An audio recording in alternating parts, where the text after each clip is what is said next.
దేవుని పరిశుద్ధ నామానికి స్తోత్రాలు. మరోసారి అందరం కూడుకొని ధ్యానం చేయటానికి దేవుడు కృప చూపించాడు. దేవునికి కృతజ్ఞత చెల్లించాలి. వాక్యము ఏమి తెలియచేస్తా ఉంది? కృతజ్ఞత చెల్లించమంటుందా, చెల్లించవద్దని చెప్తుందా? ఎన్ని విషయాల్లో చెల్లించాలి, దేని విషయాల్లో చెల్లించాలి అన్న విషయాన్ని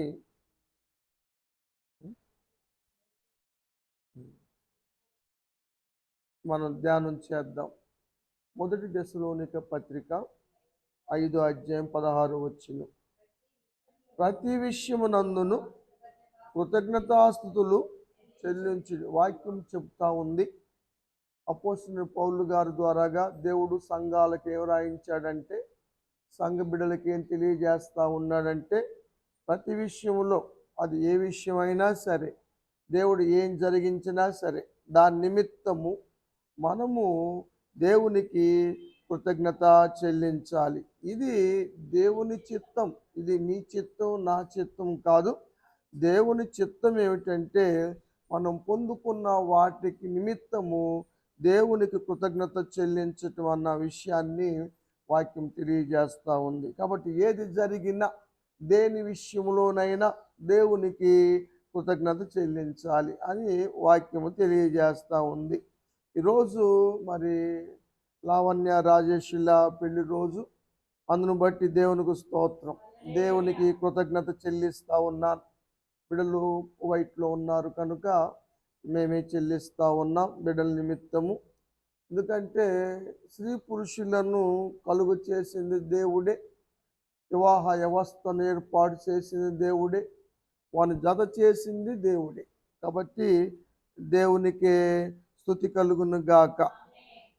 ఎలియాజరు వివాహ పని నిమిత్తం బయలుదేరి సంబంధం చూడటానికి తను అనుకున్న రీతిగా మరి దేవుడు నడిపించిన విధానాన్ని బట్టి దేవునికి స్తుతి చెల్లించాడు. అబ్రహాము గారి పెద్ద దాసుడు ఇస్సాకు రిబ్కాల వివాహ విషయం సంబంధించి ఈ మాట మనం చూస్తాం. 24వ అధ్యాయము 48వ వచనం. ఎలియాజరు గారు పెద్ద దాసుడు తల వంచి దేవునికి మొక్కాడు. ఎందుకు మొక్కాడు అంటే,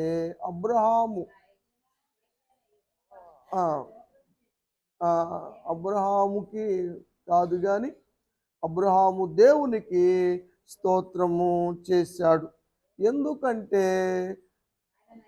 ఇస్సాకుకి సరైన భార్య దొరకటానికి సరైన మార్గములో నడిపించాడని దేవునికి మొక్కి కృతజ్ఞత చెల్లించాడు, స్తోత్రం చెల్లించాడు. ఈ విషయాన్ని ఇక్కడ చూస్తాం. తర్వాత ఈ విషయాలన్నీ కూడా పెళ్లి కుమార్తె తల్లిదండ్రులకు చెప్పినప్పుడు వారు ఏమన్నారంటే, 50వ వచనం, ఇది యెహోవా వల్ల కలిగిన కార్యం. వివాహం అన్నది ఎవరికి ఎవరు జత చేయబడతారు అన్న విషయంలో మానవ మాతృలది కాదు కానీ దేవుని కార్యం ఉంది. ఇప్పుడు లావణ్య రాజేషుల జత చేయటంలో కూడా మరి దేవుని కార్యం ఉంది. కాబట్టి దేవునికి స్తోత్రం కలుగును గాక. దేవునికి కృతజ్ఞత చెల్లిస్తూ ఉన్నాం. దేవునికి మహిమ కలుగును గాక. ఇంకా యాకోబు బెర్షెబా నుండి పదరాముకు బయలుదేరాడు. బయలుదేరి పదరాముకి వెళ్ళాడు. అక్కడ మరి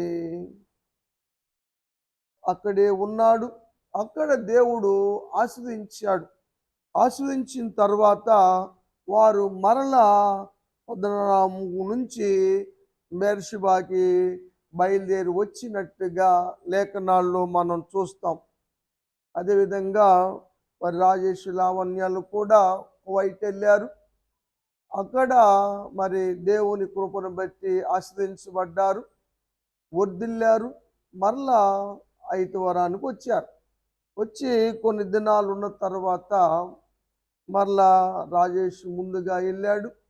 లావణ్య స్వస్థ పొందుకొని మరి లావణ్య కూడా క్షేమముగా మళ్ళీ కువైట్ వెళ్ళటానికి దేవుడు కృప చూపించాడు. అందును బట్టి దేవునికి స్తోత్రం. దేవుని కార్యాలు ఆ విధంగా ఉంటాయి. దేవుడు చేసిన ఈ కనులన్నిటిని బట్టి కూడా దేవునికి స్తోత్రం. మనం ప్రయాణాల్లో దేవుడు తోడు లేకపోతే మార్గాల్లో చాలా ప్రమాదాలు పొంచి ఉంటాయి. అది తెలిసిన ధర్మశాస్త్రంలో ప్రావీణుడు ఒక ఆయన ఉన్నాడు, ఎజ్రా గారు. Very good. ఎజ్రా గారు ధర్మశాస్త్రంలో ప్రావీణుడు. ఆయన యెరూషలేముకి ప్రయాణం అవ్వాలనుకున్నప్పుడు ఏం చేశాడంటే ఉపవాసం ఉండి ప్రార్థన చేసుకొని ఆ నది కాడు నుంచి బయలుదేరి వచ్చారు. యెరూషలేముకి క్షేమంగా చేరిన తర్వాత ఆయన ఏమంటాడంటే 8వ అధ్యాయము ఎజ్రా గ్రంథం 31 చదువుదాం.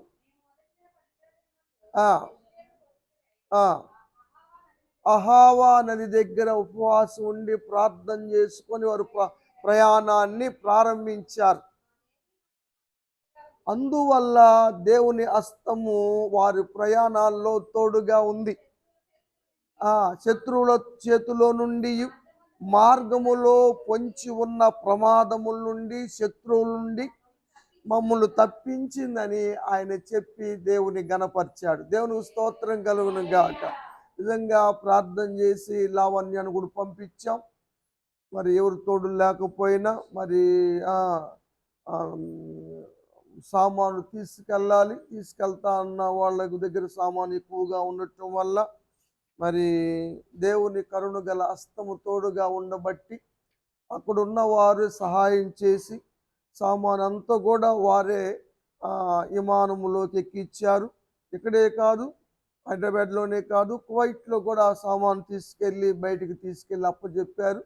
అక్కడికి అబ్బాయి అల్లుడు గారు రాజేష్ కారు తీసుకొని వచ్చాడు, సామాను తీసుకెళ్ళారు, క్షేమంగా చేరారు. ఇది దేవుని కరుణ గల హస్తము తోడుగా ఉండటం వల్ల మరి ఇక్కడ కారులో వెళ్ళేటప్పుడే కొంచెం ఇబ్బంది పడింది. అయినా మరి ఫ్లైట్లో ఎవరు లేకపోయినా దేవుడు క్షేమంగా చేర్చాడు. అందును బట్టి దేవునికి స్తోత్రం. దేవుడి కార్యాలు కంటికి కనపడవంటే ఇదే. నిజంగా హృదయానికి గోచరము కావు, కానీ దేవుడు కార్యాలు జరిగిస్తూ ఉంటాడు. వారి పక్షంగా దేవుడు కార్యాలు చేశాడు. అందును బట్టి దేవునికి స్తోత్రం. 12 సంవత్సరాలు ముట్టి వారు బ్లీడింగ్ అవుతూ ఉంటే మరి యేసు ప్రభు వారిని ముట్టుకోవటం ద్వారా బాధ నివారణ అయ్యి రక్తధార కట్టినప్పుడు యేసు ప్రభు వారు ముందు సాక్షిగా నిలిచింది ఆ అమ్మాయి. నిలిచిన తర్వాత యేసు ప్రభు వారు ఏం చెప్పారంటే మార్కు సువార్త 5వ అధ్యాయం 34వ వచనం చదువుదాం. నీ శ్వాసము నిన్ను బాగు చేసింది, సమాధానము కలదానివై. సమాధానం లేని పరిస్థితుల్లో దేవుడు సమాధానపరిచాడు. బలహీనత సమయాల్లో దేవుడు బలపరిచాడు. అనారోగ్య సమయాల్లో దేవుడు స్వస్థపరిచాడు. రక్తధార కట్టించాడు, స్వస్థపరిచాడు. అందును బట్టి దేవునికి స్తోత్రాలు. ఇవి కూడా దేవుడు లావణ్య పట్ల జరిగించాడు. అందుకని దేవునికి స్తోత్రం కలుగును గాక. ఈ సంవత్సరములో దేవుడు రాజేష్ లావణ్యాలకు కూడా దేవుడు గర్భఫలాన్ని దయచేయను గాక. వారు ఇలాంటి పెళ్లి రోజులు వారి జీవితంలో అనేకం చేసుకుంటూ నిండు నూరేళ్ళు కలిమి సంపదలతో, ప్రేమానురాగాలతో, మంచి సంతానముతో వారు వర్ధిల్లుదురు గాక. దేవుని ఆశీర్వాదాలు వారి మీద నిలుచును గాక. అదేవిధంగా అమ్మాయి జీవని కూడా ఎగ్జామ్ రాసింది, టెట్ ఎగ్జామ్ రాసింది. దాంట్లో 103, 123 మార్కులు వచ్చినాయి. మంచి పర్సెంటేజ్ వచ్చింది. అందును బట్టి దేవునికి స్తోత్రం. నేను కూడా కొంచెం బలహీన సమయాల్లో మరి ఇక్కడికి వచ్చి ప్రార్థన చేయించుకుంది. దేవుడు స్వస్థపరిచాడు. అందును బట్టి దేవునికి స్తోత్రం. అదేవిధంగా అల్లుడు గారు మరి జగదీష్ కూడా ఎగ్జామ్ రాశాడు. ఆధార్ మీద ఎగ్జామ్స్ పెట్టారు. మీ సేవ అన్నది వారికి రావటం కోసం ఎగ్జామ్ రాయించారు. దాని ఎగ్జామ్ రాసేటప్పుడు ఎట్ ఏ టైంలో ఎవరు పాస్ కారు, కానీ మరి ఆ జీవని ప్రార్థన చేయించింది. వారు ఆయన కోసం ప్రార్థన చేశాం. దేవుని మహాకృపను బట్టి ఫస్ట్ ఎగ్జామ్ రాసినప్పుడే ఆయన పాస్ అయ్యాడు, క్వాలిఫై అయ్యాడు. మీ సేవ ఇస్తా అన్నారు. 2 నెలల్లో వారికి అది ఇవ్వచ్చు. గవర్నమెంట్ కిందకి వారు ఇస్తారు. గజిటెడ్ ర్యాంక్ కింద వస్తుంది. వారు సంతకం పెడితే ఆధార్ కార్డులు కూడా చెల్లుతాయి. అలా గవర్నమెంట్ కిందకు వచ్చేటువంటి ధన్యతను, భాగ్యాన్ని దేవుడు కలుగు చేశాడు. అందును బట్టి దేవునికి స్తోత్రం. ఎలా రాయగలిగాడంటే దేవుని కృపను బట్టే. ఎందుకంటే ఆయన అనంత జ్ఞాని. జ్ఞానం పొదువైతే జ్ఞానం ఇస్తాడని మనకు తెలుసు. సొలొమోనుకి జ్ఞానం ఇవ్వబట్టే శాబాదేశపు రాణి అడిగిన ఎన్ని గూఢమైన ప్రశ్నలకైనా సమాధానము చెప్పగలిగాడు. ప్రత్యుత్తరం ఇవ్వగలిగాడు. దేవునికి స్తోత్రం. అదే విధంగా జగదీష్కి ఇచ్చినటువంటి ఆ జ్ఞానాన్ని బట్టి మరి అబ్బాయి కూడా వచ్చిన ప్రశ్నలన్నిటికి కూడా సరైన ఆన్సర్ రాయగలిగాడు, క్వాలిఫై అయ్యాడు. అందును బట్టి దేవునికి స్తోత్రం. అందుకని శాబాదేశపు రాణి దేవుని గణపరిచింది. ఆ మాటలు మనం చూస్తాం. మొదటిగా రాజులు మొదటి గ్రంథం 10వ అధ్యాయం 3వ వచనం చదువుదాం. ఆమె వేసిన ప్రశ్నలన్నిటికీ, ఆమె సామాన్యమైన రాలు కాదు, ఆమె శాబా దేశాన్ని పరిపాలిస్తున్న రాణి.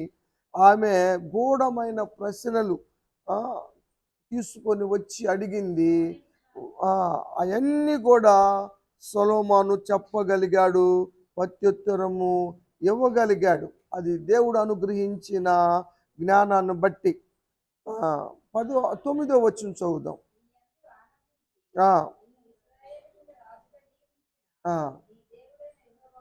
దేవునికి స్తోత్రము కలుగును గాక అని ఆ శాబాదేశపు రానంది. నువ్వు విజయం పొందుకున్నావు, నా డౌట్లు తీరినాయి, నా ప్రశ్నలకు జవాబు దొరికింది. నిజంగా దేవుడు గొప్పవాడు. నిన్ను నిజంగా ఇజ్రాయెల్ మీద రాజుగా పెట్టాడు. నీ విషయాలు నేను రాకముందు కొద్దిగా విన్నాను, కానీ నిజంగా చాలా మించి ఉన్నవి. దేవుడు చాలా గొప్పవాడని మెచ్చుకుంది కదా. దేవుడు ఎంతైనా నమ్మదగిన దేవుడు, గొప్ప దేవుడు, అద్భుత కార్యాలు చేసే దేవుడు, మనమంటే ప్రేమ కలిగిన దేవుడు, మన అడిగిన వాటిని నెరవేర్చే దేవుడు, అన్ని విషయాల్లో తోడుండే దేవుడు. కాబట్టి అడిగిన అన్ని దేవుడు అడిగిన దానికన్నా అత్యధికంగా ఇచ్చే దేవుడు. మరి కృతజ్ఞత చెల్లించకపోతే ఎలాగా? చెల్లించటం మంచిది అని వాక్యము తెలియజేస్తూ ఉంది. అదేవిధంగా మరి బంగారు విషయంలో కూడా మరి కోటాలు పెట్టాం. 10th క్లాస్ అప్పుడు ఎగ్జామ్స్ అప్పుడు కోటాలు పెట్టుకున్నారు సీతమ్మ గారు వాళ్ళు. ఆ అమ్మాయి పాస్ అయింది. మళ్ళీ ఎగ్జామ్స్ ఇంటర్మీడియట్లో చేరిన తర్వాత అదే ప్రాసెస్. అమ్మాయి పాస్ అవ్వాలంటే ప్రార్థనలు చేసుకోవాలి, ప్రార్థనలు పెట్టుకోవాలి, దేవుని సహాయం కావాలి. దేవుని సహాయం ఉంటే దేవుడు జ్ఞానం ఇస్తాడు. ఆ జ్ఞానంతో ఎగ్జామ్స్ రాయొచ్చు, పాస్ అయ్యిద్ది అమ్మాయి అని వారు కూటాలు పెట్టుకున్నారు. అమ్మాయి మంచి మార్కులతో ఇంటర్ పాస్ అయింది. దేవునికి స్తోత్రం. మళ్ళీ ఎంసెట్ రాయటానికి అమ్మాయికి ఫీజు కట్టారు. ఎంసెట్ కూడా రాస్తూ ఉన్నారు. రాయటానికి మళ్ళీ వాళ్ళు ఎన్నుకున్నది ఏమిటంటే ప్రార్థన పెట్టుకున్నారు, ప్రార్థన చేయించుకున్నారు. మనం అందరం ప్రార్థన చేశాం. ఎంసెట్లో ర్యాంక్ వచ్చింది, ఉచితమైన సీట్ వచ్చింది. దేవునికి స్తోత్రం. అమ్మాయి ఎంసెట్కి వెళ్ళక తల్లికి రాయికి తల్లికినే చెప్పాను, అమ్మాయికి సీట్ వస్తుందమ్మా, మీరు తొందరపడమాక, మీకు కాలేజీలో చేరుతుంది, మీకు కాలేజీ చేరండి అని కూడా చేర్చండి అని కూడా చెప్పాను నేను. ఇంకా అమ్మాయి ఇంకా ఎగ్జామ్స్ కూడా రాయలే. దేవుని యొక్క కృపను బట్టి మరి దేవుడు ఇచ్చిన దాన్ని బట్టి మరి చెప్పటానికి దేవుడు కృప చూపించాడు. వచ్చినాయి. ఇప్పుడు ఎంసెట్ ర్యాంక్ వచ్చింది కాబట్టి మీకు కాలేజీలో చేరింది. ఇప్పుడు చదువుతూ ఉంది, డిగ్రీ బీటెక్ చదువుతూ ఉంది. ఈ బీటెక్లో కూడా పాస్ అవ్వాలి అంటే వాళ్ళు ఎన్నుకున్న మార్గం ఏంటంటే, మళ్ళీ మా అమ్మాయి కూటాలు పెట్టండి, నెలలో ఒక కూటం మా అమ్మాయి తరపున ప్రార్థన చేయండి అని సీతమ్మ గారు అడిగింది. సరేనమ్మా, మరేం ఖాళీలు లేవు, సరే ఏదో ఒకటి అడ్జస్ట్ చేస్తాను తప్పనిసరిగా. బంగారి మంచి అమ్మాయి కాబట్టి చేద్దాం అనుకున్నాను. ఎందుకంటే ఇంతవరకు టీవీ చూడని పిల్ల ఉందంటే డిగ్రీ చదువుతా బంగారియే. ఫోన్ వాడని పిల్ల ఉందంటే బంగారియే. టీవీ చూడదు, ఫోన్ వాడదు. వాడున్నాడు చూడు బొడ్డోడు వేణు, వాడు టీవీ బ్రహ్మాండంగా చూస్తాడు, ఫోన్ వాడతాడు. వాడు చదివేది 5వ తరగతి కూడా కాదు. ఈరోజు చిన్న తరగతిలోళ్ళే ఆ విధంగా చూస్తున్నారు. కానీ బిడ్డ చక్కగా ప్రార్థన చేసుకుంటుంది, చక్కగా చదువుకుంటుంది. వాళ్ళ దగ్గరికి వెళ్దాం, వీళ్ళ దగ్గరికి వెళ్దాం, అక్కడ సహవాసాలు చేద్దాం, ఇక్కడ సహవాసాలు చేద్దాం, వాళ్ళతో మాట్లాడదాం, వీళ్ళతో మాట్లాడదాం ఏమీ లేదు. బయలుదేరుతుంది, వాళ్ళ ఆయనమ్మ బస్సు ఎక్కించి వస్తుంది, మళ్ళీ బస్ స్టాండ్కి వస్తుంది, బస్ ఇంటికి తీసుకెళ్తుంది. ఇక వచ్చి నాకు హోంవర్క్ చేసుకుంటుంది, పండుకుంటుంది, మళ్ళీ పొద్దున్న తయారయ్యింది. ఇంకో ధ్యాస లేదు. అలాంటి వారి కోసం ప్రార్థన చేస్తే సంతోషం అనిపిస్తుంది. అందుకనే మరి ఒప్పుకొని కోటాలు వచ్చే సంవత్సరం కూడా నెలకు ఒక కోటాన్ని పెట్టడానికి మరి నేను ఒప్పుకున్నాను. అదేవిధంగా మరి కుటుంబరావు గారు టెలిఫోన్ ఎక్స్చేంజ్లో జాబ్ చేసేవాళ్ళు రిటైర్డ్ అయ్యారు. మరి ఖాళీగా ఉండుకోకుండా షాప్ పెట్టుకుంటానికి దేవుడు కృప చూపించాడు. అందును బట్టి దేవునికి స్తోత్రం. ప్రతి విషయంలో కృతజ్ఞత చెల్లించాలి. వేణు పుట్టినరోజు అప్పుడు కేకు తెద్దామని వెళ్తే యాక్సిడెంట్ జరిగింది. దేవుని మహాకృపను బట్టి మరి అమ్మాయికి ఆపరేషన్ ఉచితంగా జరిగింది, మరి స్వస్థత చేకూరింది. అందును బట్టి దేవునికి స్తోత్రం. వెంకటరమణకు కూడా మరి స్వస్థ వచ్చింది, ఇల్లు కట్టుకోగలిగింది, అన్ని విషయాల్లో కృప చూపించాడు. వేణును కూడా చదివించుకుంటా ఉంది. అందును బట్టి కూడా దేవునికి స్తోత్రం. సర్వేశ్వరరావుకి యాక్సిడెంట్లు అయినాయి, ప్రమాదాలు జరిగినాయి, మరణపు అంచుల దాకెళ్ళి వచ్చాడు, కాళ్ళు చేతులు పడిపోయినాయి, కొన్నాళ్ళు మంచంలో నుంచి లెగవలేదు. సీతమ్మ గారు ఫోన్ చేస్తే వెళ్ళి ప్రార్థన చేసి నువ్వు రాసి వచ్చేవాడిని. ఆ విధంగా బిడ్డ స్వస్థ పొందాడు, మళ్ళీ నడుస్తూ ఉన్నాడు. అట్ట 4 సార్లు జరిగినాయి, ఇప్పుడు 5వసారి.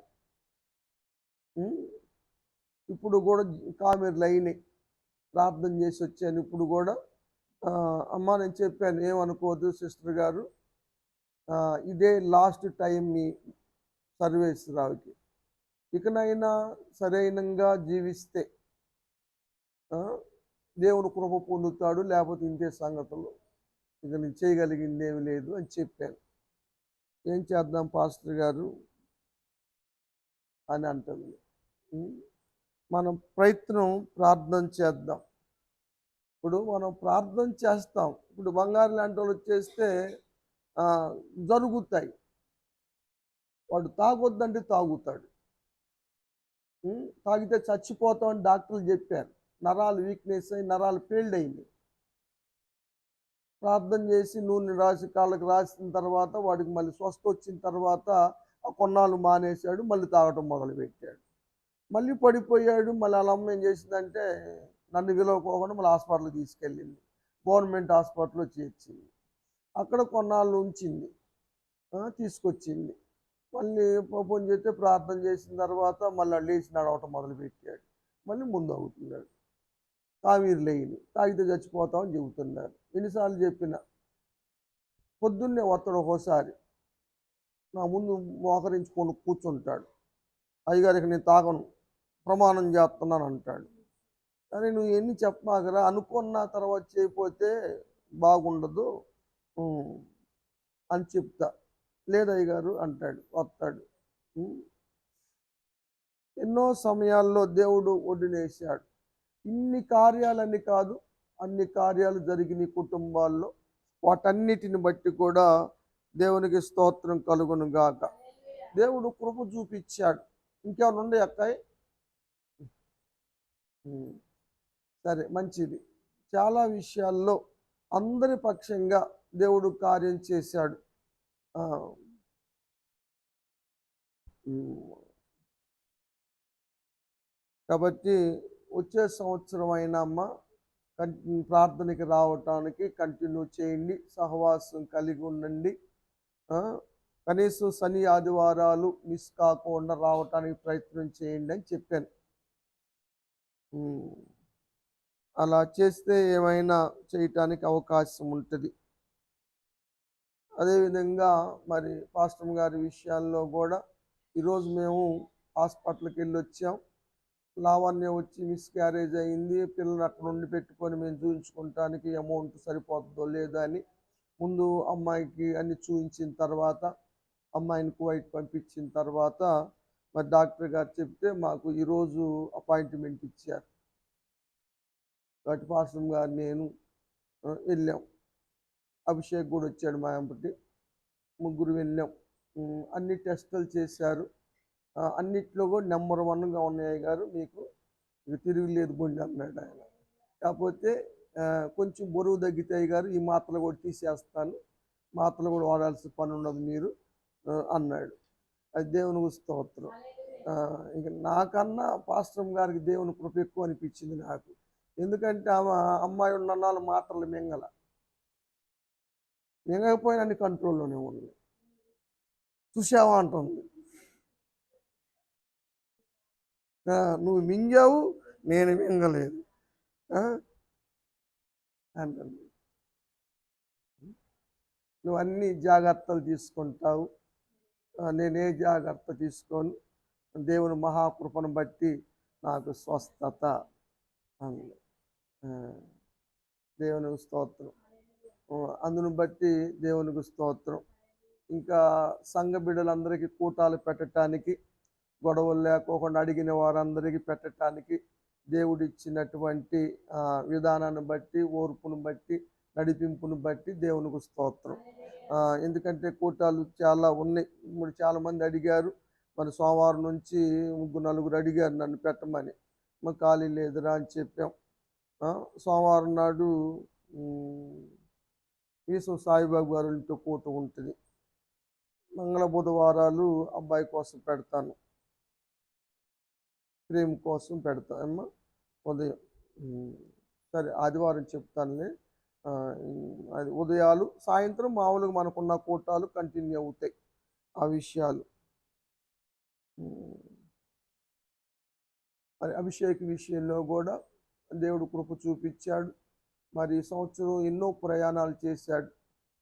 ఎప్పుడు ఎరగని వాడు కదా, విజయవాడ దాటి ఎప్పుడు వెళ్ళలేదు. అయినా కూడా దేవుని మహాకృపను బట్టి ఢిల్లీ వెళ్ళి అక్కడ ఉన్నాడు, మళ్ళీ చెన్నై వెళ్ళి ఉన్నాడు, అక్కడ ఉన్నాడు, బెంగళూరు వెళ్ళి బెంగళూరులో ఉన్నాడు, మళ్ళీ హైదరాబాద్ వెళ్ళి ఉన్నాడు. ఎప్పుడు కావాలని అవసరం అయితే అలా అమ్మకు బాగాలేదని బుడుకుని వస్తాడు, చర్చి పనులు ఉన్నాయంటే బుడుకుని వస్తాడు, ఏదన్నా అవసరం ఉందనంటే వచ్చేస్తాడు. ఎంత ప్రయాణము కదా. మొన్న కారులో వెళ్ళిన హైదరాబాదు ఎంత రిస్క్ అనిపించిందో. మరి ఎట్టొస్తున్నారు నువ్వు, దేవుని కృపే కదా, దేవుని కృప. దేవుడు అబ్బాయి పట్ల చేసిన వాటన్నిటిని బట్టి దేవునికి స్తోత్రం చెల్లిస్తూ ఉన్నాను. కాబట్టి సంవత్సరం అంతా కూడా కాపాడినందుకు, ఆయుష్ ఆరోగ్యాలు ఇచ్చినందుకు, సంఘం యొక్క తరపున కూడా ప్రార్థన చేయటానికి, మరి ఆ ప్రార్థనలు దేవుడు ఆలకించి సంఘములో కార్యాలు చేయటానికి, స్వస్థత కార్యాలు జరగటానికి, ఉద్యోగాలు రావటానికి, మేలు జరగటానికి, అన్నిట్లో కూడా దేవుడు మరి నా అల్పుడినైన నా ప్రార్థన ఆలకించినందుకు, మరి ఆత్మ నడిపింపు, ఎవరు కూటానికి ఏ వాక్యం చెప్పాలి, ఎవరికి ఏం చెప్పాలి అన్న విషయాల్లో మరి, ఎందుకంటే ఏదో వారానికి ఒకసారి చెప్పటం అంటే ఏదో ఒకటి చెప్పొచ్చు, ప్రతి డైలీ చెప్పటము, మరి పగులు సాయంత్రం పూట వాక్యాలు చెప్పటం, 365 రోజులు వాక్యం చెప్పటం, 22 సంవత్సరాలు బట్టి చెప్పటం. మరి ఎవరు కూటానికి తగ్గ వాక్యం అలా చెప్పటానికి నేనేం పెద్ద మేధావిని కాదు, దేవుని మహాకృపను బట్టి మరి వాక్యం చెప్పగలుగుతున్నా. నాకు పెళ్ళి కాకముందు పెద్ద తెలివితేటలు ఏమి లేవు. తెలివితేటలు ఉంటే ఏం చేసుకునేవాడిని. నిజంగా దేవుని నమ్ముకుని నాకు వచ్చినాయి, పెళ్ళి అయినాక కాదు. దేవుని నమ్ముకున్నాక దేవుని పరిచర్యకు వచ్చిన తర్వాత మన సిస్టర్ గారు వాళ్ళు మైసూరు గారు వాళ్ళు సన్మానం చేశారు కదా. సిస్టర్ గారు చెప్పారు ఆ రోజు, పాస్టర్ గారు మన మధ్యకి మామూలుగా సువార్థికుడుగా వచ్చాడు కదా, ఇవాంజలిస్ట్. కానీ ఆర్డినేషన్ జరిగింది, అభిషేకం జరిగింది, రెవరెండ్ అయింది, డాక్టరేట్ అయ్యింది, బిషప్ అవుతుంది. ఆ, ఆ, నిజంగా ఇవన్నీ కూడా దేవుడిచ్చినయే. ఇలా నాకు జ్ఞానం అభివృద్ధి పొందటానికి దేవుని కృపను మీరందరూ మీరందరూ ఏం చేశారంటే, మీరు డౌట్లని నాకు చెబుతారు, డౌట్ల గురించి నేను ప్రార్థన చేస్తాను, దేవుడు నాకు బయలుపరిచేవాడు, వాటిని చెప్పేవాడిని. అందుకని కొన్నాళ్ళ పాటు డౌట్లు కూటాలు చెప్పా, అప్పుడు మీరు రాల.